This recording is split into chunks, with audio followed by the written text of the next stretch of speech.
Hello Newcastle family and welcome to another video. I've actually got a heap of good news for you. I think we've all seen the announcement of Malick Thiaw, which is a very big step in the right direction. We've got further news on a new attacking midfielder, potentially two coming into the club, and of course an extra update on Wissa Isak's situation. But before I begin, if you are new here, please hit the subscribe and the like as well. It's always greatly appreciated. But let us start with Malick Thiaw. He has been announced. It was a beautiful announcement video.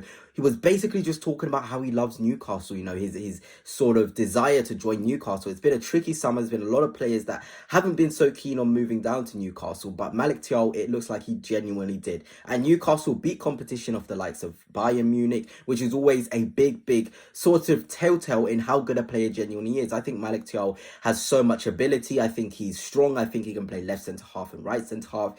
He's versatile in that sense, and he's young, you know, he's willing to learn. And I feel like St. James's Park is the beautiful type of area for a player like him to continue growing and continue evolving. You know, I think he can be a main player in the back line of Newcastle for their projects. And now when you think of it, Malick Thiaw, Botman, Shah, Burn, you've got four players able to rotate, but very different stages of their career. Burn, older, Botman, younger, Shah, older, Thiaw, younger. It's a really good blend. But of course, we've got to move on to the very good news. And I'm delighted to sort of give to you guys what Fabrizio Romano has said. And it is, understand Newcastle are closing in on Jacob Ramsey deal with Aston Villa. Agreement almost done for 40 million package as clubs are finding the deal. And then here we go. Despite West Ham approach, Ramsey only wants Newcastle, as Newcastle move is now imminent. David Ornstein also put an article out earlier in the day talking about the interest of Newcastle in Jacob Ramsey. So this one it's gathering pace. It really is accelerating, and it's good to see. You know, Jacob Ramsey is a player I genuinely really like.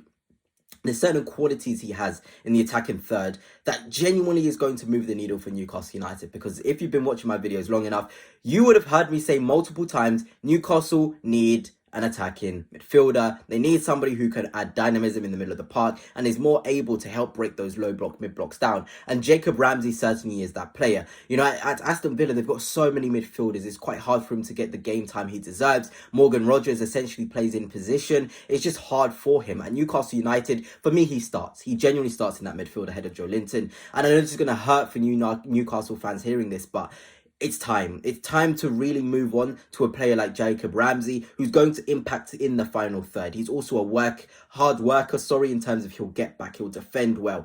He'll sort of do the work necessary to help Newcastle United in any phase of the game. And that sort of quality, it cannot be understated. It cannot be sort of just scraped past. It genuinely is a very good quality. And you're thinking about the quality behind him and next to him.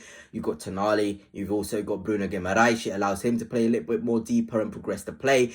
It just adds more strings to Newcastle United's bows. And now when you're thinking about it, Malick Thiaw for £40 million, or I think it is around that. Excuse me if I've got that wrong. Jacob Ramsey for 40, Elanga for 52. These are good signings. You're kind of looking at it now and you're like, could Newcastle United maybe get another 10/8, who I'll talk about in a little bit, and a centre forward? And then things are looking really rosy, genuinely is. And it just shows how quickly the transfer window can sort of shift. Because not too long ago, 2 days ago, Newcastle fans were damning this window. Now they're getting heaps of news, heaps of positivity. And I'm just happy for your fan base. You guys deserve it. You've been waiting hard this whole summer for some dopamine, for some adrenaline rush in terms of signings. And you're certainly getting one in Jacob Ramsey, as this one looks like it's edging towards a conclusion. And another player, if you've been watching my videos for a while, you will know about my love for Bilal Khannouss and how much I would have loved to see him go to Newcastle United. Well, Percy from the Telegraph has been talking about this deal. He says a strong interest is held in Leicester City's Bilal Khannouss from Newcastle. The Moroccan has interest from other PL clubs.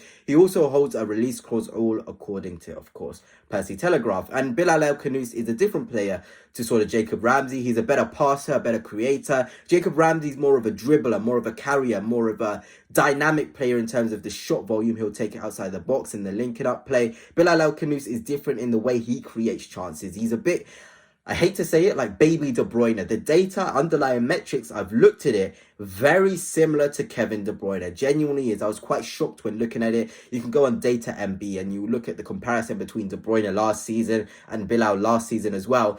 His data sample is just smaller because he's obviously at a worse club and he's obviously hasn't got the players on the same wavelength.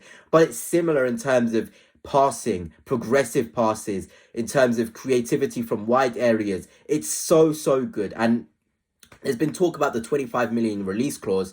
I'm paying that in a heartbeat for him. Genuinely am. I think this kid has so much quality, and he will genuinely become one of the proper players in the Newcastle United project. And again, look, if a game requires it, you can put him on the left wing instead of somebody like a Gordon or somebody like a Barnes, because he is more of a creator from wide positions, and still have Ramsey in there. Or you could play them both in the number 8 position with Bruno Guimaraes behind and Tonali behind.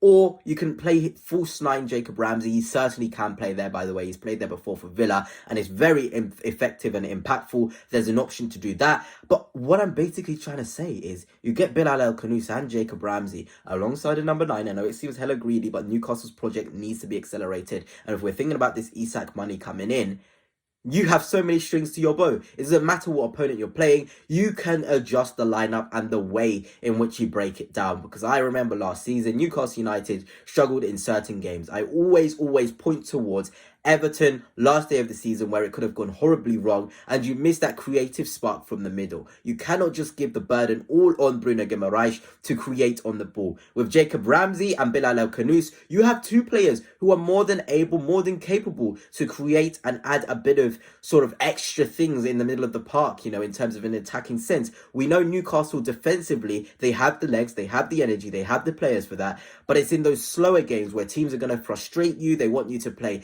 a lot slower. They're not going to allow you to just overrun them. You now need individual quality, and Jacob Ramsey certainly is that. Bilal Khannouss for sure, for 25 million. It's an absolute bargain. He is exactly that, genuinely is. And if Newcastle United can follow up this interest, still with Jacob Ramsey in mind, they'll be on to a winner. But let's get on to the striker stuff to end this video, and it is talking about how Newcastle United are accelerating in a deal for Wissa still. And I know it's quite frustrating, this one's going slowly, but Newcastle United want to get it done, you know, and I feel like they've changed their method. They wanted to get in 2 centre forwards and 1 midfielder, but I feel like with the Bilal Khannouss news and the Jacob Ramsey news, it's changed. I feel like now you'd probably get 2 midfielders and a Wissa, and I feel like that would be a really good way of going forward. I know that means you have to trust sort of Asula, but maybe it's time to trust him. You know, Asula is a young player who's going to grow, and he's going to get even better with the more minutes he's given by Eddie Howe. So why not bite the bullet? Why not give him the opportunity?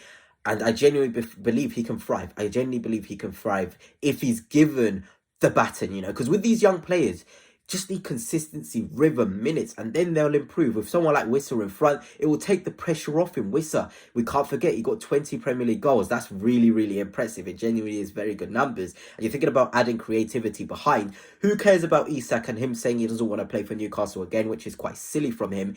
Things are looking up, Newcastle fans. That's what I can genuinely tell you. But anyway, that's it for now. Hope you have enjoyed, and on to next time. Peace.